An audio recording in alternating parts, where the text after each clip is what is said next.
El Vaticano es la sede de la Iglesia Católica y la residencia habitual del Papa.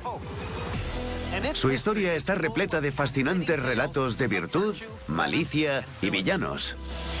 Un fraile afirma haber sido tocado por Dios. Se dio cuenta de que le salía sangre de las manos. Los métodos de un papa venenoso. Su nombre es sinónimo de excesos y traición. Y un mítico pontífice desenmascarado. El papa es en realidad una papisa, un papa mujer.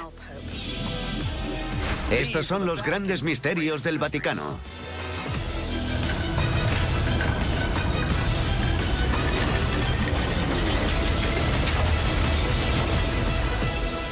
Grandes misterios. El Vaticano.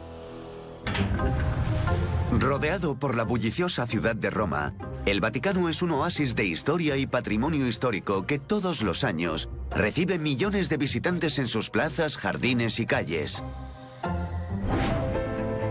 Desde principios del siglo XV, la ingente producción artística del Renacimiento y Barroco italianos se repartía por todo su territorio.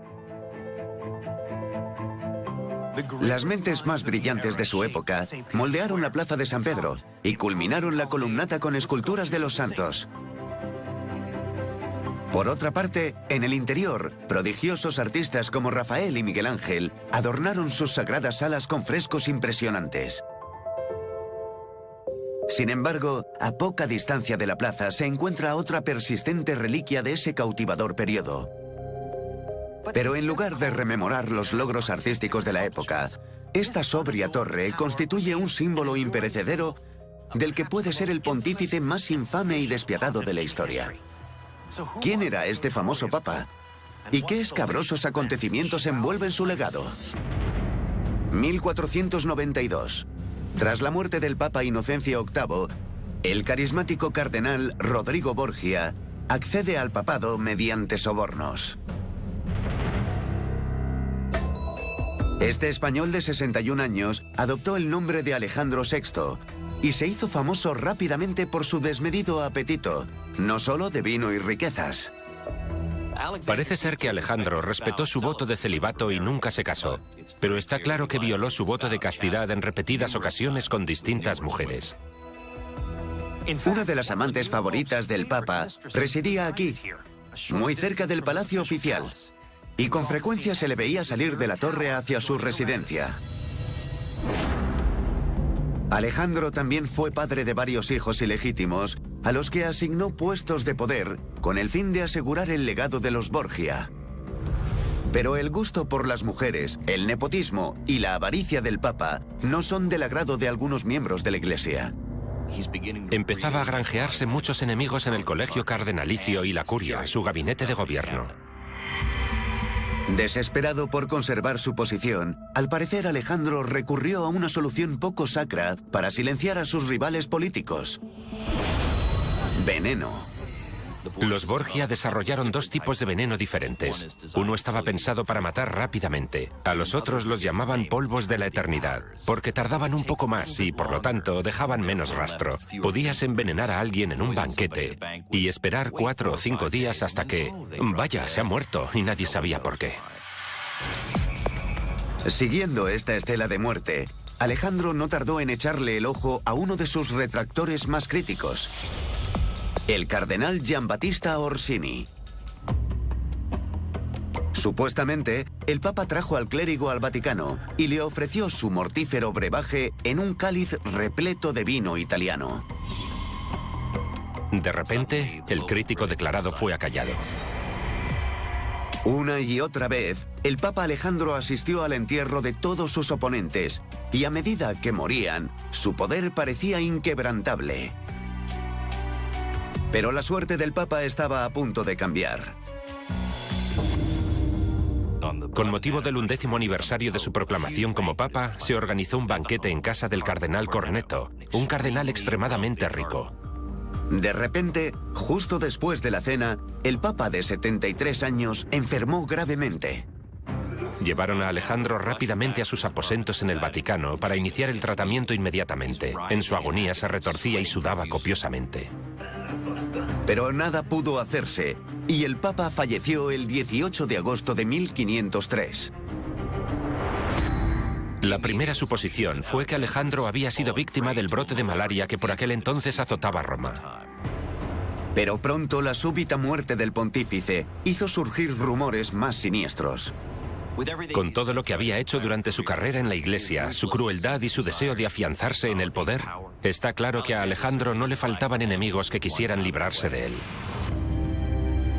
De hecho, algunos responsabilizaban a los enemigos del Papa de acabar con el díscolo líder. No hacía mucho, Alejandro excomulgó y ejecutó a un fraile dominico muy popular, y sus seguidores juraron vengarse del Papa. Pero no tardó en surgir otra curiosa teoría. Algunos llegaron a sospechar que Alejandro había acabado siendo víctima de su propio juego mortal.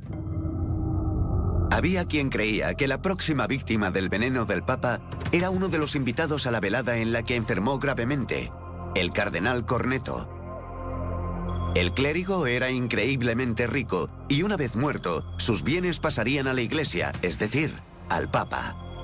Por lo visto, Alejandro quería acelerar su herencia, ofreciéndole al cardenal una copa repleta de vino envenenado. El celoso cardenal percibió el peligro inminente. Puede que Corneto sospechara de los misteriosos asesinatos que rodeaban la estela de Alejandro, y en un acto de supervivencia, decidiera intercambiar las copas en el último momento. Cuando Alejandro se tomó sin querer esa copa de vino, cayó víctima de su propio y mortífero plan. Independientemente de las circunstancias de la muerte del pontífice, su legado estaba asegurado. Su nombre es sinónimo de excesos y traición. En la actualidad, esta sobria torre de ladrillo, a apenas unos pasos del palacio desde el que gobernó Alejandro VI, sirve como recordatorio permanente de las pasiones y la crueldad que provocaron el auge y caída de uno de los papas más famosos de la Iglesia.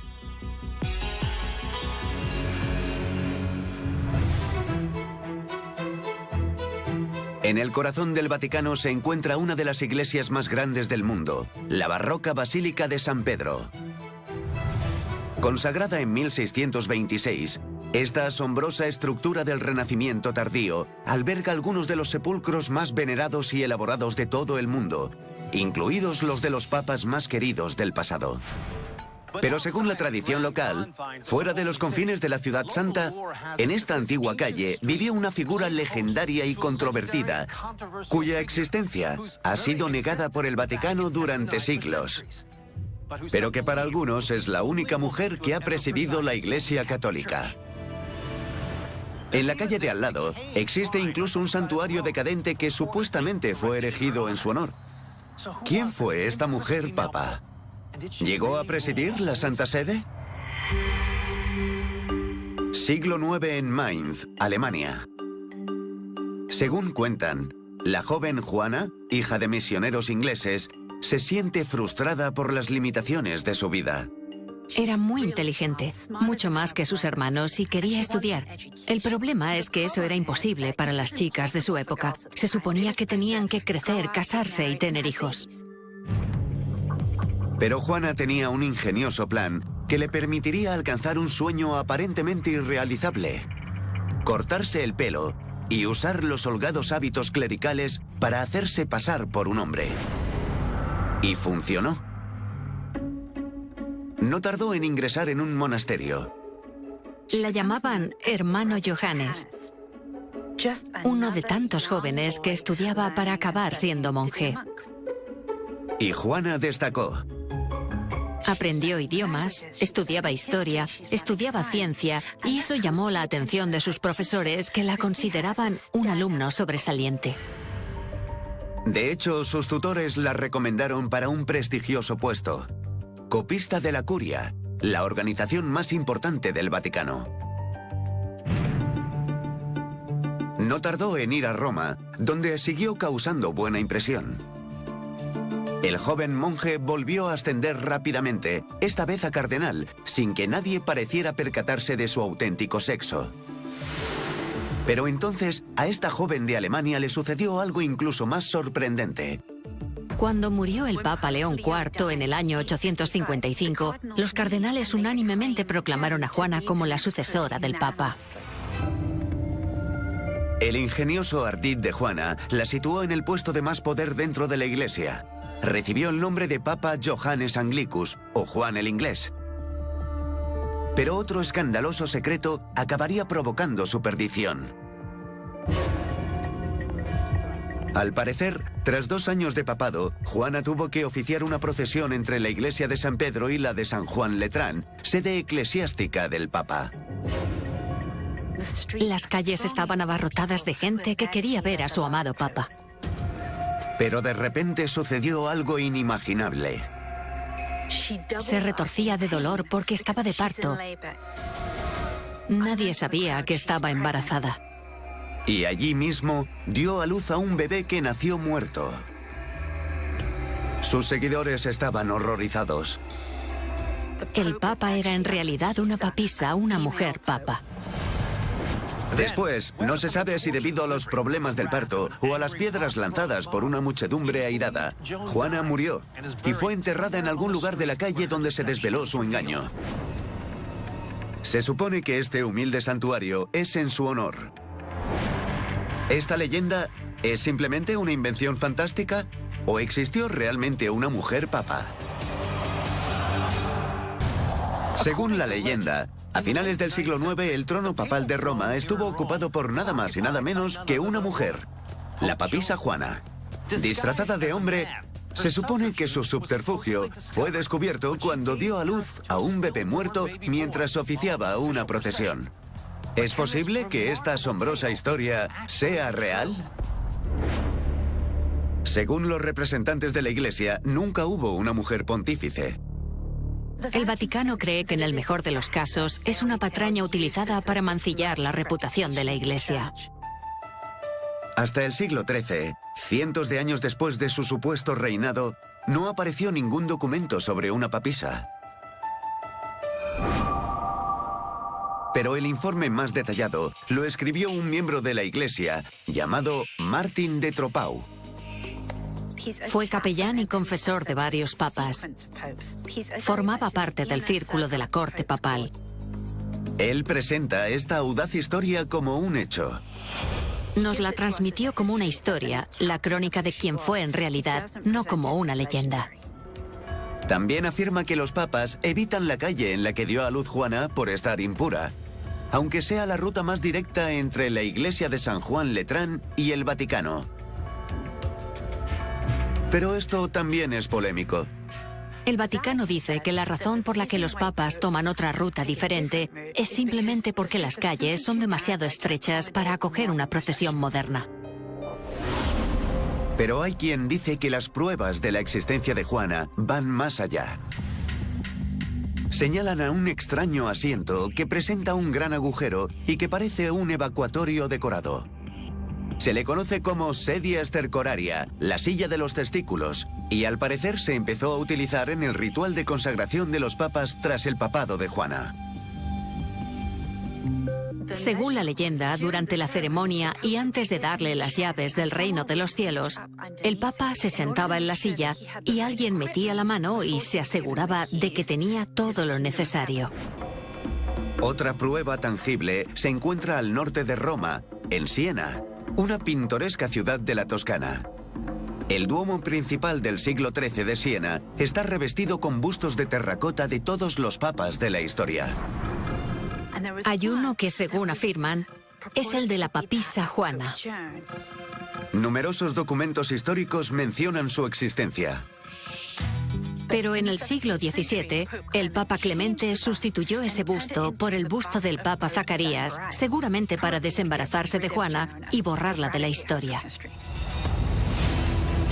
¿Fue Juana un común mortal o solo un mito?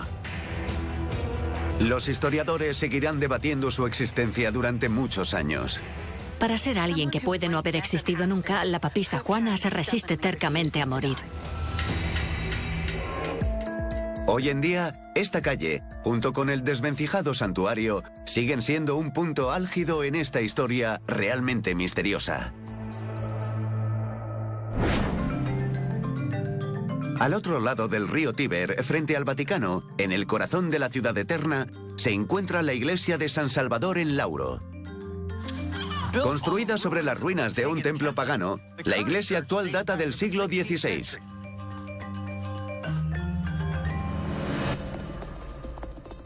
Pero lo que hace que este precioso edificio sea especial es lo que alberga en su interior.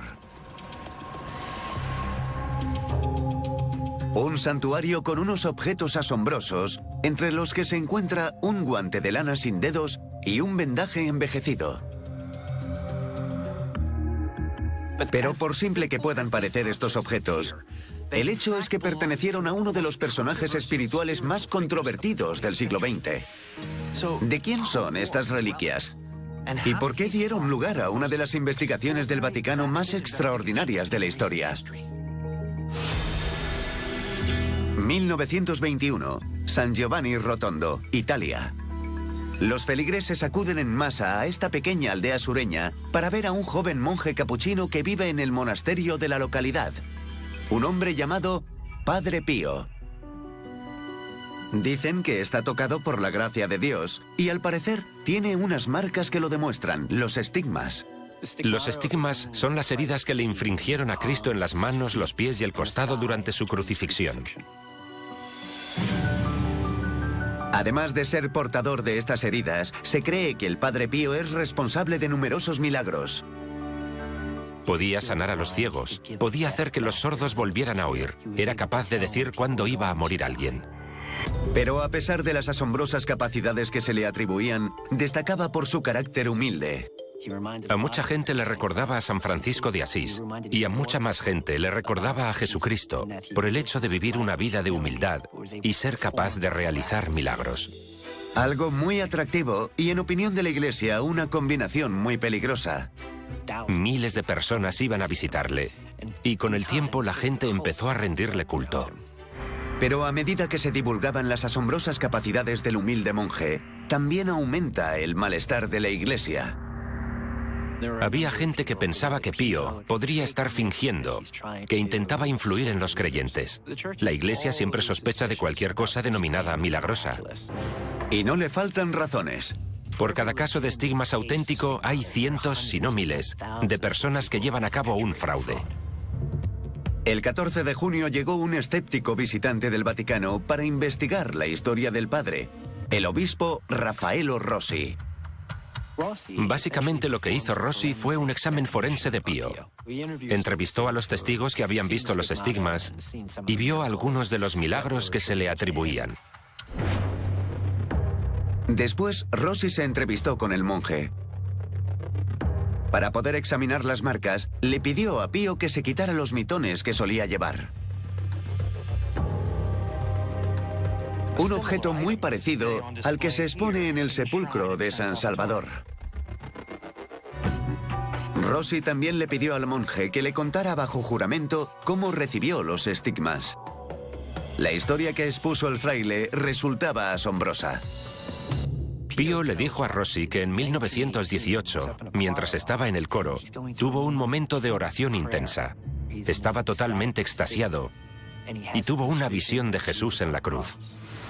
Luego empezó a escuchar una voz que le decía: Pío, quiero que compartas mi pena y mi sufrimiento. Y empezó a sentir una sensación de ardor en las manos. Cuando por fin salió de ese estado, se dio cuenta de que le salía sangre de las manos.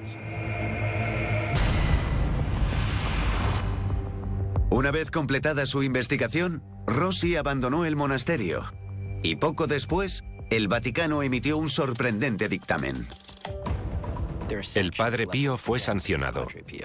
No se le permitía oficiar misa y le prohibieron terminantemente mostrar o hablar de sus estigmas nunca más. ¿Perpetró el Padre Pío un fraude sagrado?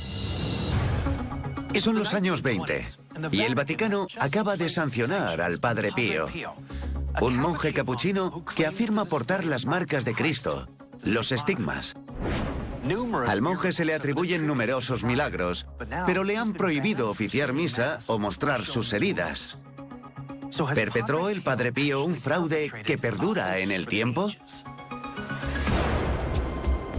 Cuando los creyentes y los escépticos comenzaron a revisar la historia, quedó patente que el investigador del Vaticano, el obispo Rossi, no cargó las tintas contra el monje. De hecho, creía que los estigmas de Pío se ajustaban a ciertos criterios de autenticidad.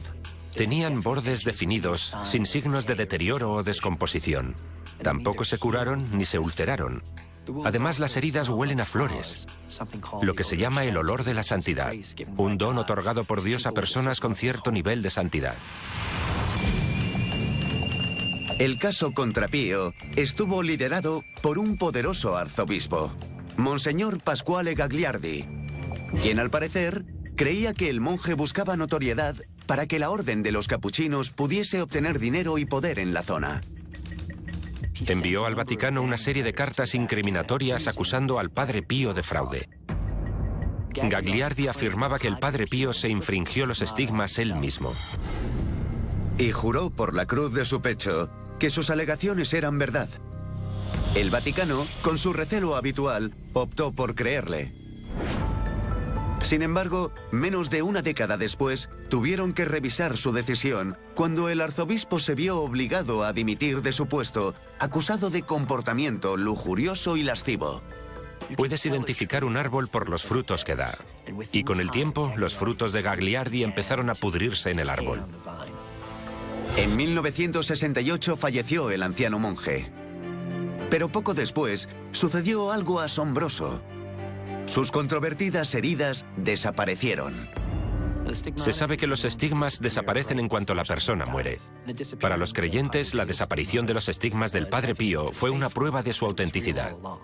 Sin embargo, los detractores pensaron que ya no podía seguir trasteando con sus manos. Al final, los creyentes se salieron con la suya.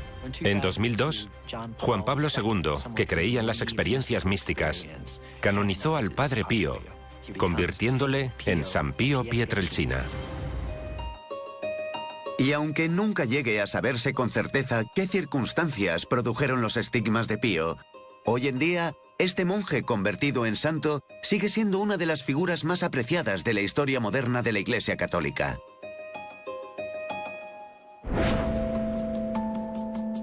El Vaticano es el país más pequeño del mundo con una extensión de 441.000 metros cuadrados cerca del centro de Roma. Pero en el pasado, la Santa Sede controlaba mucho más allá de este enclave amurallado. El Papa dominaba más de 39.000 kilómetros cuadrados de la península italiana, incluido el río Tíber, considerado durante mucho tiempo como un viaducto clave en la economía romana. No obstante, y a pesar de esta distinción, durante siglos el río Tíber se utilizó como turbio vertedero de cuerpos indeseados. Estas agitadas aguas desempeñaron un perturbador papel en un sorprendente y macabro caso que dejó a Roma perpleja. ¿Qué macabro acontecimiento acabó con un pontífice en una tumba acuática? Roma, año 896. La Iglesia Católica vive un periodo turbulento de agitación política. Es la primera etapa de la Edad Media y aunque existía la Iglesia, no es la institución que conocemos hoy en día como el Vaticano. Estaba controlada por familias beligerantes y todas estas facciones intentaban que su hijo preferido ocupase el trono de San Pedro. Porque el papado es tremendamente poderoso. En esa época, el que se sentara en el trono del Papa acababa controlando el cielo y la tierra. El cielo porque tenía las llaves del reino que le entregaba San Pedro. Y la tierra, no solo Roma, sino también las zonas rurales, porque controlaba lo que se conoce como los estados papales, una gran extensión de tierra que se extendía por la península italiana. Eso era mucho poder. Elegir papa era un asunto complicado. Antes no se elegía el Papa como se hace en la actualidad. Los cardenales no iban a la Capilla Sixtina, no votaban tranquilamente. En esa época de la Iglesia Católica, los papas entraban por dinero y salían asesinados. Los devotos de verdad no participaban. Si controlas el trono papal, controlas el poder, controlas el prestigio y dominas la situación. Entre las facciones atrapadas en esta incesante pelea por la supremacía están los reyes francos carolingios y los espoletos italianos. Durante años, el Papa Formoso, amigo y aliado de los carolingios, había utilizado su puesto para mantener lejos del poder a los espoletos fomentando todo tipo de conflictos. Pero el Papa falleció el 4 de abril. Era la oportunidad de la familia Spoleto para hacerse con el control del trono papal y poner a Esteban VI en el poder. Y una vez en el trono, había algo que carcomía al nuevo Papa. Esteban VI se sentía tan en deuda con la familia Spoleto que profesaba un odio casi enfermizo por Formoso. Incluso muerto, había que destruir a Formoso. Esteban empezó a tramar un macabro plan para asesinar la reputación de su último rival. Enero del año 897. El Papa Esteban pone en marcha su inaudito plan. Bajo sus órdenes, sus sirvientes descienden a la catacumba de San Pedro con una horripilante misión: exhumar el cuerpo de Formoso. Volvieron con un cadáver que llevaba 9 meses descomponiéndose. Este descarado robo de tumbas fue solo el principio. Hizo que sus hombres colocaran a Formoso en el trono papal y le vistieran con los ornamentos papales para que Esteban lo sometiera a un juicio. La gente estaba asqueada. El cadáver resultaba repugnante. Pero el proceso contra el Papa continuó. Acusó vehementemente a Formoso de infringir reglas secretas de la Iglesia. Luego nombró abogado defensor a un diácono. El hombre estaba horrorizado. Apenas sí podía pronunciar una palabra. Pero al pontífice todo eso le daba igual, porque enloquecido empezó a insultar a gritos al cadáver en descomposición. Y siguiendo el protocolo, actuando no solo como fiscal, sino también como juez, dictó su veredicto. El antiguo Papa fue declarado culpable de todos los cargos. Entonces, el horror se intensificó aún más. Esteban dictaminó una sentencia extremadamente dura. El Papa Esteban ordenó que todas las decisiones y reglas que había establecido Formoso se declarasen nulas. Sentenció que le cortaran a Formoso los 3 dedos de la mano derecha con los que bendecía, que le despojaran de sus vestiduras y que arrojaran su cuerpo al Tíber. Esteban se había vengado. Pero el pontífice erró en sus cálculos. Formoso era un papa muy popular y sus simpatizantes no tardaron en recuperar su cuerpo del Tíber. Después, la gente pidió explicaciones al Santo Padre. Esteban perdió el apoyo de la gente. Le expulsaron del trono papal, le metieron en la cárcel y murió estrangulado. El nuevo papa se apresuró a rehabilitar a Formoso. El juicio fue declarado nulo y volvieron a enterrar a Formoso con honores. Basándose en lo infame y abominable del incidente, se prohibió terminantemente juzgar a personas fallecidas.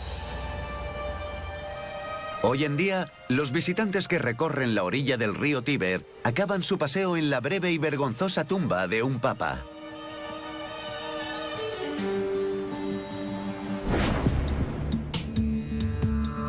Diseñada por el afamado arquitecto Gian Lorenzo Bernini en 1656, la plaza de San Pedro se extiende en torno a un gran obelisco de granito y está flanqueada por una imponente columnata.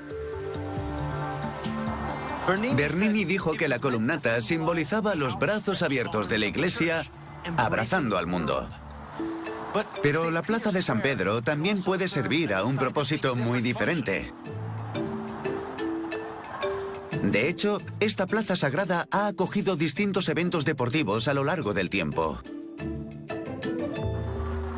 Pero un atleta que cruzó esta plaza tuvo una repercusión duradera que trascendió más allá de sus confines. ¿Qué papel inesperado desempeñó un deportista en una peligrosa misión que tuvo lugar durante uno de los periodos más horribles de la historia moderna? Florencia, 1938.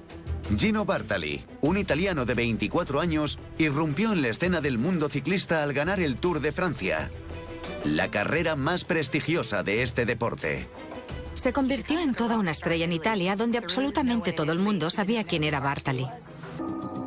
El ciclista también era famoso por su intensa fe católica, y sus fans acabaron apodándole el Pío o el Piadoso. Bartali era profundamente devoto. A veces incluso retrasó el inicio de una carrera porque había tenido que ir a misa. De hecho, uno de los fans más famosos del ciclista era el Papa Pío XII, quien concedió una audiencia personal a Bartali en el Vaticano. Pero la carrera del campeón italiano se eclipsó casi tan rápidamente como había empezado, debido a un acontecimiento inimaginable: la invasión nazi en Europa. La Italia fascista no tardó en unirse a la Alianza del Eje y en colaborar con Alemania. Ya no quedaba dinero, o mejor dicho, energía para ocuparse de actividades tan frívolas como el ciclismo. Lo único que preocupa a Bartali ahora es sobrevivir. Pero en el otoño de 1943, el cardenal Elia Dalla Costa, un representante del Vaticano en Florencia, le convocó repentinamente. El cardenal le informó de que habían llegado oleadas de refugiados judíos a Florencia y que los refugiados necesitaban carnés de identidad. Los documentos falsos proporcionaban una nueva identidad no judía a esta población vulnerable, permitiéndoles salvar sus vidas. Dalla Costa le dijo a Bartali que necesitaba desesperadamente un mensajero para traer los documentos desde Assisi, donde se creaban, hasta Florencia. Bartali es el hombre perfecto para este trabajo por muchas razones. Conoce las carreteras al dedillo y, como ciclista, tiene una coartada perfecta para circular por ellas. No obstante, seguía siendo una misión muy peligrosa. En ese momento, cualquiera que ayudase a los enemigos del Estado, y los judíos lo eran, podía acabar en prisión, torturado, y pondría a sus familias en peligro. Pero el devoto Bartali accedió a la petición del cardenal y empezó a recorrer la campiña italiana en bici. Al llegar a Assisi, le dieron un alijo de carnés de identidad falsos. Pero ¿cómo podía ocultárselos a la temible policía fascista? Se le ocurrió una solución muy ingeniosa para ocultar los documentos. Los enrolló como un pergamino, quitó el asiento y los metió en el hueco del cuadro de la bici. Luego inició el regreso a Florencia. Afortunadamente, Bartali llegó a la ciudad sin ser descubierto. Y durante los meses siguientes, pudo continuar salvando vidas con sus viajes sin problemas. Pero entonces, en julio de 1944, recibió una visita inesperada en su casa.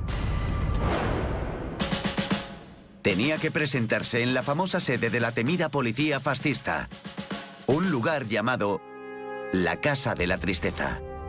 La gente le puso ese apodo por los gritos y llantos que salían de allí. Condujeron a Bartali a una habitación subterránea cuya vista le dejó completamente aterrado. Había grilletes, tenazas, instrumental robado de los hospitales, utilizados para aplicar descargas eléctricas a los prisioneros para que confesaran. Luego entró en la habitación el mayor Mario Carita, un comandante fascista conocido por sus salvajes torturas en sus interrogatorios. ¿Era ese el final de uno de los atletas más respetados de Italia? Florencia en 1944. Gino Bartali, campeón de ciclismo, ha estado ayudando a la Iglesia Católica en secreto, facilitando documentación falsa a los refugiados judíos que huyen de la persecución nazi. La policía fascista le ha llamado para interrogarle y se encuentra cara a cara con el infame interrogador Mario Carita. ¿Habrían descubierto finalmente el audaz engaño de Bartali? Carita quiere saber por qué Bartali ha ayudado al Vaticano. Bartali está totalmente petrificado. Se armó de valor y negó rotundamente cualquier actividad clandestina. Carita no está convencido y encierra al ciclista. Después de 3 días en una celda fría y oscura, hambriento y aterrorizado, Bartali fue sometido a otra rueda de interrogatorios. A pesar de todo, se mantuvo firme. Entonces, justo cuando Carita miraba sus utensilios de tortura, uno de sus asistentes salió de entre las sombras y le detuvo. Los guardias le explicaron a Carita que a Bartali le llamaban el Pío o el Piadoso por algo. Le dijo, si este hombre afirma decir la verdad, es que dice la verdad. Ese guardia resultó ser uno de los mayores fans de Bartali antes de la guerra. Carita hace un alto para valorar la fe de El Pío. Y sorprendentemente decidió liberar al héroe nacional. Se salvó por los pelos. Todo esto dejó a Bartali profundamente conmocionado. Aún así, continuó ayudando a los refugiados judíos. Y para cuando los aliados vencieron a los nazis, Bartali había ayudado a salvar de la cárcel y la muerte a más de 600 hombres, mujeres y niños. Una vez restaurada la paz, retomó su carrera como ciclista y en 1948 volvió a competir en el Tour de Francia. La gente le llamaba el viejo porque pensaban que era demasiado viejo para competir con los jóvenes ciclistas, pero estuvo a la altura y consiguió una victoria histórica que unificó Italia. Después llevó su bicicleta al Vaticano y se la regaló al Papa. Pero el público no supo de la heroica colaboración de Bartali con la Iglesia durante la guerra hasta después de su muerte, en el año 2000. Fue entonces cuando la valentía de este abnegado icono del deporte fue reconocida en todo el mundo.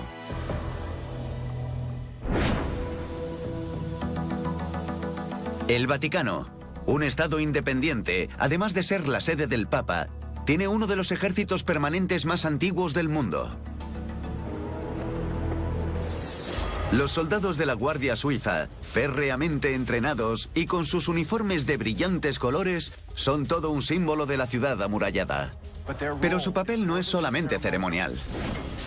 Los 100 miembros de ese ejército juran solemnemente proteger y defender al Papa a toda costa. Y eso fue lo que tuvieron que hacer en la que podría ser la hora más difícil de la historia de la Santa Sede. ¿Qué trágico acontecimiento hizo que el Papa se humillara para proteger el papel de la Guardia Suiza en la historia del pontificado? En 1527, Carlos V, emperador del Sacro Imperio Romano, controlaba vastas extensiones de Europa, desde Alemania al norte a España en el sur. Más de 20.000 soldados ocupaban el norte de Italia. Pero su supremacía tenía un coste. Las campañas de Carlos son tremendamente costosas y aunque posee muchas tierras, no tiene liquidez para pagar a sus soldados. Los soldados decidieron tomar cartas en el asunto e idearon una solución aterradora. Estaban empeñados en saquear una ciudad rica para así resarcirse de todas sus privaciones. Roma, bajo el liderazgo del Papa Clemente VII, parecía el objetivo perfecto. Es una ciudad con mucha riqueza y con una población relativamente poco protegida. Clemente contaba con unos 500 soldados profesionales para proteger Roma. Poca cosa para los mercenarios de Carlos. A primera hora del 6 de mayo, el ejército de Carlos V entra en Roma. Debía resultar aterrador ver a los soldados imperiales atacar, atacar y atacar. Buscaban cualquier cosa que pudieran llevarse. Obviamente, las iglesias no eran inmunes a los ataques. Dentro del Vaticano, el Papa Clemente estaba estupefacto. Convocó a su guardia personal, la Guardia Suiza, bajo el mando del capitán Kaspar Roest. Era un líder excepcional, muy comprometido con el Papa. Roest sabía que el Santo Padre tenía que salir del Vaticano y ponerse a salvo en el castillo de Sant'Angelo, la fortaleza militar del río Tíber. La única manera de llevarle hasta allí sin ser visto es a través de un paso elevado de 250 años de antigüedad, llamado Passetto di Borgo.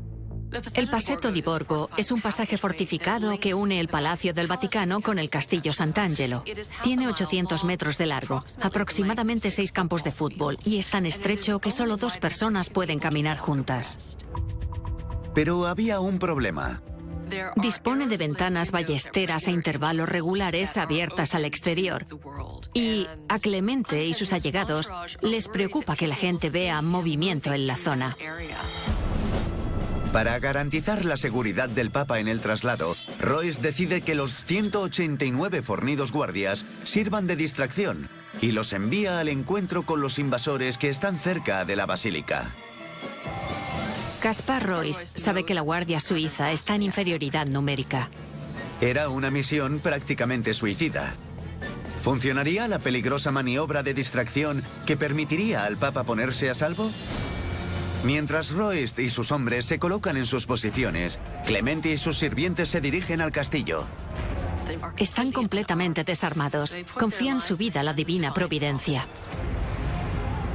Clemente y los clérigos que le acompañan pueden oír a los saqueadores de Carlos tras ellos, pero siguen avanzando por el estrecho pasaje. Mientras, los 189 soldados de la Guardia Suiza se ocupan de las tropas imperiales. Los guardias empiezan a caer rápidamente. Entre los heridos graves está Caspar Royce, el valiente líder de la Guardia Suiza. Ha hecho el último sacrificio que exigía su deber. Aún así, los defensores del pontífice acaban con 900 saqueadores. Los guardias supervivientes no tardaron en retirarse al castillo de Sant'Angelo, donde comprobaron aliviados que el Papa estaba a salvo. A pesar del enorme sacrificio, el plan funcionó. Pero el pontífice seguía atrapado en la fortaleza. Está a salvo, pero en realidad es prisionero de las tropas de Carlos en la ciudad. Al octavo día de saqueo, Clemente accede a pagar un rescate de 400.000 ducados, una cifra astronómica. Durante varios meses, Roma sufrió la presencia de los invasores y durante décadas se resintió de los persistentes efectos del ataque, pero tanto la ciudad como el papado acabaron recuperándose. En la actualidad, el 6 de mayo, el día en que los nuevos miembros de la Guardia Suiza hacen su juramento, se conmemora la lealtad de Caspar Royce y de sus compatriotas. No solo juran por Dios proteger el cuerpo del Papa, también conmemoran su carácter, su valentía y la memoria de sus compañeros. Su sacrificio no se olvidará nunca. De un papa envenenado a un ciclista heroico. De los piadosos estigmas a un pontífice impostor.